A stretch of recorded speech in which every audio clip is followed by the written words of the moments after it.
शहरात वाढत्या एमडी तस्करीच्या प्रकरणांवर चोख बसवत नागपुरातील गणेशपेठ पोलिसांनी धडक कारवाई केली आहे.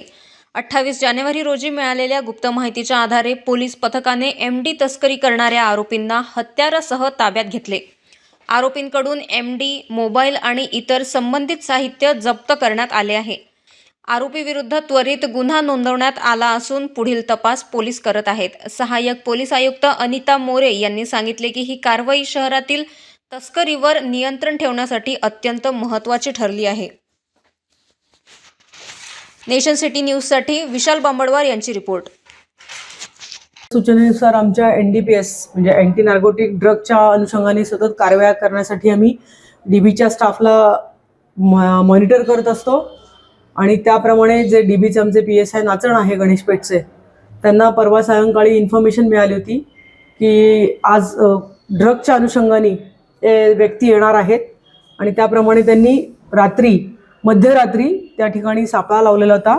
ठिकाण होतं गणेशपेठच्या हद्दीतील कल्पना वाईन शॉपच्या बाजूला आणि त्याप्रमाणे संबंधित 2 व्यक्ती या पांढऱ्या बर्गमॅन गाडीवर आल्या आणि त्यांच्याकडे आपण विचारपूस केली असता त्यांच्याकडे 3.22 ग्रॅम MD मिळालेलं आहे आणि त्याबाबत त्यांना सविस्तर माहिती देता आली नाही आणि त्यांच्या कब्जात ते मिळाल्यामुळे आपण NDPS ॲक्ट अंतर्गत त्यांच्यावर कारवाई केलेला आहे आणि त्या कारवाईमध्ये आपण CR नंबर 21/26 अन्वये NDPS ॲक्ट अंतर्गत गुन्हा नोंद केलेला आहे आणि त्या आरोपींना दोघांनाही, त्यातील आरोपी जो आहे तो एक आहे नीरज यादव, वडधामना या ठिकाणी राहतो आणि दुसरा आहे तो साहिल भालेराव जो वाडी या ठिकाणी राहतो.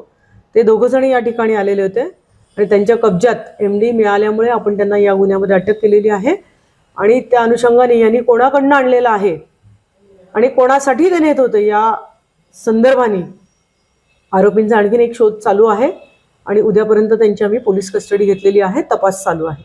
संपूर्ण कामगिरी मी आपल्याला आत्ता सांगितलं तसं माननीय पोलीस आयुक्त नागपूर शहर अंमली पदार्थ विरोधी अभियान अंतर्गत सतत संवेदनशील आहेत आणि त्या अनुषंगाने आमचे DB स्टाफ असेल, पोलीस स्टेशनचा स्टाफ असेल, हा या अंमली पदार्थ विकणाऱ्या व्यक्तींवर सतत बारकाईने लक्ष ठेवून असतो आणि सरांनी दिलेल्याच आपल्या आदेशांप्रमाणे, सूचनांप्रमाणे आणि आमचे माननीय पोलीस उपायुक्त परिमंडळ 3 श्री मन्ने साहेब यांच्या मार्गदर्शनाखाली सिनियर PI तवाडे साहेब आणि DBचा स्टाफ आमचा स्पेसिफिक PSI नाचण यांनी याबद्दल माहिती मिळवली होती आणि त्या माहितीवर त्यांनी बारकाईने लक्ष ठेवलं होतं आणि यशस्वीरित्या त्यांनी ती कामगिरी पार पाडलेली आहे. या गुन्ह्यामध्ये एकूण त्यांच्याकडची गाडी, त्यांच्याकडचा तो मुद्देमाल जे आहे तो एकूण 1,45,000चा मुद्देमाल जप्त करण्यात आलेला आहे आणि त्याचप्रमाणे त्यांच्या कब्जामध्ये आपल्याला एक चाकूसुद्धा मिळालेला आहे. तो चाकू देखील जप्त करण्यात आलेला आहे. आर्म ॲक्ट अंतर्गत आपण ती सुद्धा कारवाई केलेली आहे आणि याच्यामध्ये आणखीन आरोपी वाढण्याची शक्यता आहे.